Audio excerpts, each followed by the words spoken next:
Welcome back, guys, to another episode of how many issues has Daz got with his pond this week. So, what were we on last time? Bacterial infection, weren't we? We put 2 new fish in. We had the charity auction fish, and we were just seeing if the bacterial issue had spread. Well, it's safe to say it hasn't. So that's a plus sign. So we're happy with that one. We are what we're on now, 3 weeks in since we added those fish. No signs of any bacterial spread on those fish. None of the others have got any bacterial issues either. The kahaku's still got a cut in the middle of its mouth. Don't know if I can show you that. Let's see if we can. It's the larger one there. I don't think she's quite a shy fish. I don't know if she'll come round. So what issues have we got? So we've got Costia again. So we found Costia 2 weeks ago, just after the last video went out actually. The fish were flashing. I got my microscope out, couldn't find it for the life of me.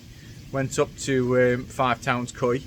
Ronnie the legend used his digital microscope, all singing, all dancing thing, and he found just the slightest amount of Costia.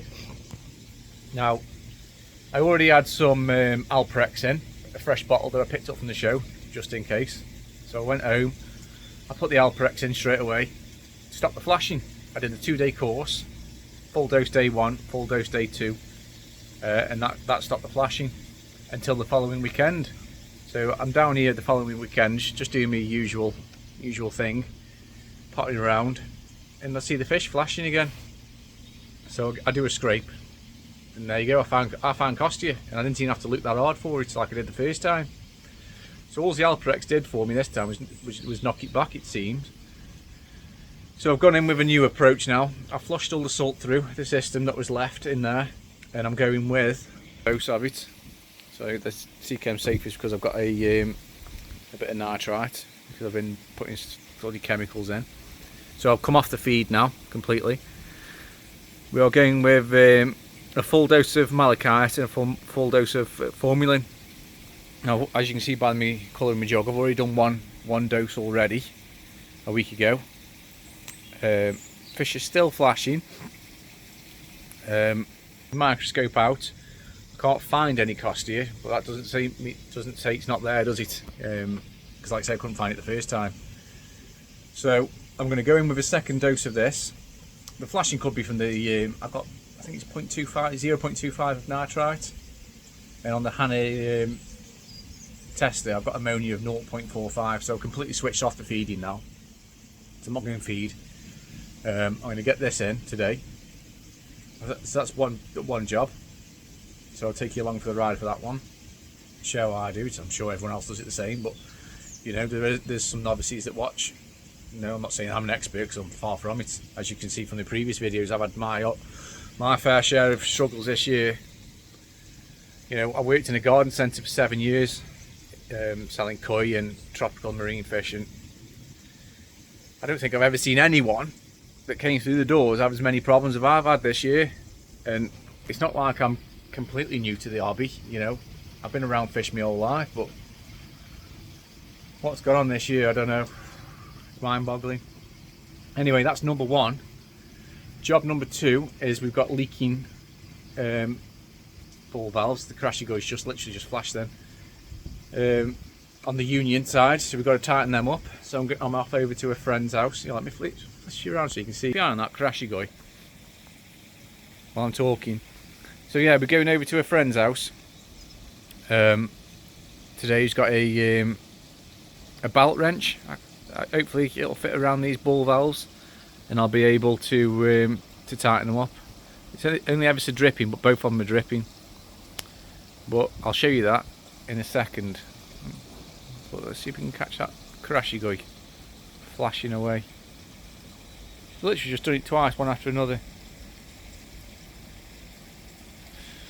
But I won't get on top of the flashing really, because the last thing I want is open wounds after the bacterial issues I've had.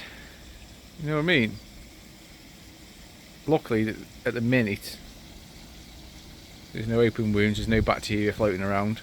I think I'm on top of that issue. It's just the Costia now.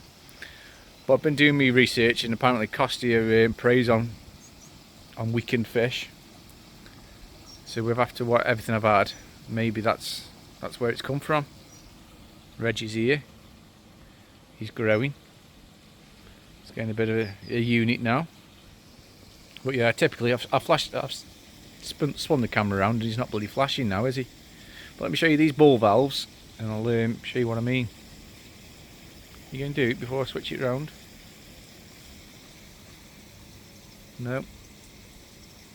Well, let's show you these ball valves where they're leaking.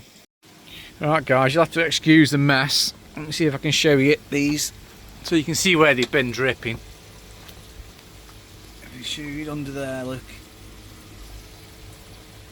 So what happened is I didn't fit these. I had these fitted after I built the pond. Steve from Pencoy fitted these for me while I was on holiday. And I think what has happened is I was speaking to Scrag, and this is a key. This handle's a key, and you put it in one of the sides and you can adjust how tight the handle is. Now I didn't know this, so what I've done is I've unscrewed these unions here and I've tried to put the key in, and you can't put it in that side. So I think what's happened is when they've been put on the wrong way. Now obviously without draining it all down, I can't just open that side and check. So what's been happening is when I've been using my mallet to open and close them, when I've been doing my purging and whatnot, I think it's just come loose. I mean, you can see the thread on there, that's not even all the way in, is it? So we're going to tighten them up. Hopefully we can stop this dripping and go from there. But like I say, you have to excuse the mess. I know some of these filter houses on YouTube are absolutely amazing. But when you look at the state of this one, it's a right mess. Now I know a subscriber did send me the gas struts down for this, but with this lid they won't work. So I was going to change the lid and do it, but what I've decided to do is once I get a bit more funds, I'm going to completely rip all this out, take everything out, redo all the plumbing, cut this hedge back a bit, make it wider, and then my plan is, rather than put a concrete base in down here, it has already got one from when I built the pond underneath those breeze blocks. You can't really see now, but rather than putting a fresh concrete base down, to make it quicker, I'm going to just put a decking frame down all the way across, have the Burton's drum down this side, and then put a separate bio across the back. So I just want more bio. But that's a video for another day. Well, next year, like I say, once I build my funds back up. Just can't do it just yet. Not with the cost of replacing all these bloody fish and everything. But yeah, that's the issue I'm having with the ball valves. So I've just put some of the Seachem Safe in, because I've done a big water change with the hose pipe today. I couldn't be bothered to wait for the big blue to top it up. So I've gone in with the hose pipe, and bloody hell guys, that stinks like rotten fart. I don't know if any of you have used it. It's bloody awful. Do not open that stuff inside your house. But if you haven't used it guys, it's definitely worth a go. That's all your dosages. Yeah, let's get this measured out. Right, so that's my 180ml of formaldehyde gone in the jug. Now I know a lot of people from going online say they add the formaldehyde to the pond and give it an hour so it reduces the slime coat.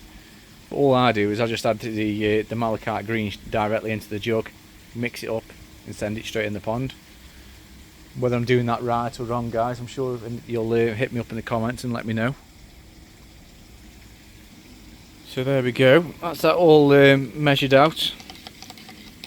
I just follow the dosage on the bottle guys. I know a lot of people just tell you to add, you can add 10% more or whatnot, but that's the dosage I follow. I do a full dose of the formaldehyde and a full dose of malachite. It does say on here you can't use it above 30 degrees, So if you're in the middle of a heat wave and you've seen this, don't get using it above 30 degrees. And I'm sure you can't use it below 10 or 12. Just trying to have a little mooch there. So above 30, obviously your sturgeons, sterlet, tench, rud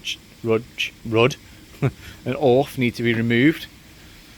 Is it this one that says you can't use it at a certain temperature? It just says above 30. But I'm sure you can't use it in the middle of winter, guys, unless you've got a heater. Obviously the UV's already off. I turned them off. They've been off for a good week now. So yeah, we've stirred that all in. Then we'll get it in the pond. So as many of you all know, I've got my return down here for the people that watch the channel. I'm literally just going to spread it out along there. I'm not going to put it all in one go. I put probably half in, and I'm going to wait now. I'll give it an hour before I add the rest. I don't want to hit them all in one go. As you can see, the water's changing colour straight away as it feeds through. Sometimes what I do is I open the skimmer tray, and because I don't use the Easy Pod as any sort of beneficial bacteria as a filter, it's literally just for collecting the crap off the top. Sometimes what I'll do is I'll empty it straight into there, which will go into the Easy Pod and return either through the waterfall or the end pond returns. But considering I've got a bit of nitrite in the pond, I thought I'll just add it through the pond itself this time. And if there is any beneficial bacteria living in there, you know, it's all going to help, isn't it? But yeah, no doubt the fish will probably kick off now for the next hour. But I'm around all day, that's why I like to do it in the morning. Let me spin you around. So yeah, I always prefer to do my treatments when I'm around the pond all day. Now I have Wednesdays off, so I'm not doing anything. Craig's literally just texted me there, so we'll go over to his in a second. So yeah, I'm not doing anything today, so I'm I'm around and about all day. So we'll try and get on top of these issues and see what we face next week. No doubt there'll be something, because you know this is Dazzy's koi pond, and all we have on here are nightmares. Cheers, guys. Right, guys, we're back. Spinning around into Craig's house. He's kindly lent me this to hopefully go around that union and tighten it up. Let's see how we get on. So all I'm doing is I've wrapped that around there. It doesn't quite fit in, but it has tightened it up. And if I put my hand under there now, bone dry. So cheers, Craig, that's worked on that one. I'll just spin it over and try the other one. I'll snap back. Right, yeah, so that's worked on that. So that's that job done. Quick 5-minute job. I'm not sure if Craig does subscribe to this channel or not, but if you do, Craig, thank you very much. That's worked a treat, and I'll drop you that back off at the weekend. That's one job done. Right, and as you can see now, the treatment's all in. The full jug's in now. It's been about an hour since I put the first bit in. It's a lovely blue tinge to it now. That reflection on that off that grass. But yeah, fish have not reacted as bad as they did when the first dose went in, which is nice. That dog is an absolute idiot. He's like a JCB. The amount of holes I've got in my lawn. He just digs holes. Reggie. He knows it as well, look. Right, and guys, so the next job, what we're going to do, before this rain comes, I'm going to start and try and get some of this polycarbonate attached to this frame I've made. So we'll get some tools out and we'll crack on with that. Right, and so excuse the mess in the garage. So that's a timber frame I knocked up last weekend. That's to go over the backy shower. Polycarbonate's all here. We've had all cut to size. Another chunk down there. A couple of timber frames behind. So let's get it attached and offer it up and see how it looks. See if my measurements are right, eh? Alright, so we'll tackle these covers now, I think, guys, before let's give out rain, but you know, it looks bloody lovely. See if we can get a couple of them done. I say I'm no joiner or anything, but I've had a go. God loves a tryer and all that, so I'll show you what we're at. So I knocked up some frames, a couple of frames there. I did start painting them, but then ran out of paint, and at 20 quid I thought, well, I'm not going to get another tub. A couple of sheets of polycarbonate pre-cut to the size. There. We've got a cup of tea ready, courtesy of JS Koi.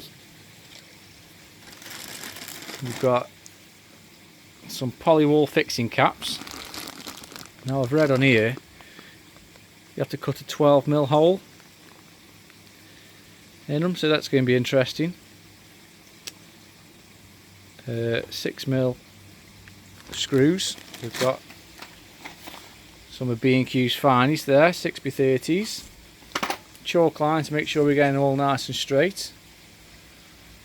Milwaukee, fully charged up. So let's jump into it and see how we get on. Alright, so I've offered them up. Obviously I've got to cut that one out for the backy shower. That shouldn't be too much of an issue. Measurements seem to have been spot on, so I'm quite happy with that. I think it might have twisted a bit though, because we're flush in that corner and we're out a bit there. Whether we might just be hanging over at the top there, to be fair. But we'll have a look at that in a minute. So I've gone with 10mm. Try and keep the cost down. Now in total, for these two, I've got the middle piece to go over the waterfall and enough to cover the backy shower. I paid about £230 in total. I've got to get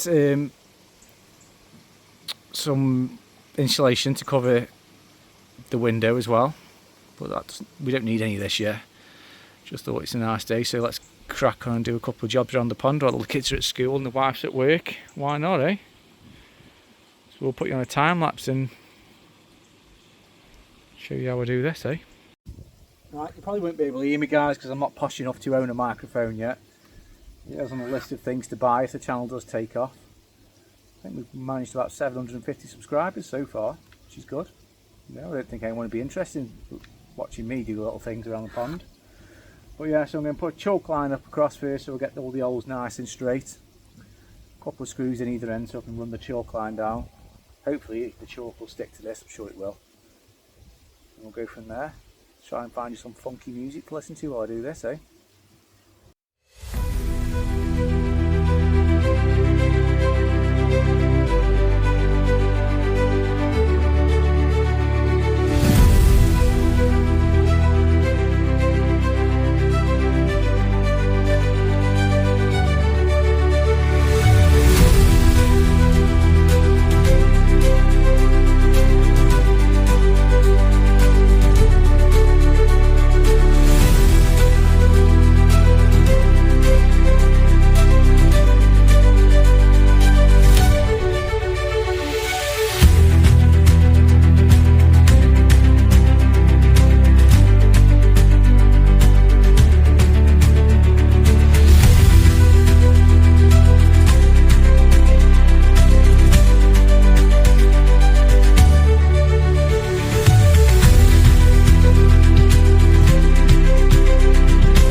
So these are the holes I've made.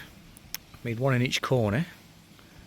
Now, these are the caps. I'm guessing, according to the instructions, you put one of them on first, and then that goes in there. Then you screw, which I might need longer screws now looking at this. Pops in. Let's just see if it bites. It does bite, yeah. And I'm guessing that cap sit on there maybe. Maybe the screw needs to go in a bit further. But I don't want to take it any further because you can see it's dipping a bit there. So anyway guys, we'll get you on a time lapse because I don't want you to be bored. And we'll whiz through this as quick as we can. Let's play the funky music, white boy.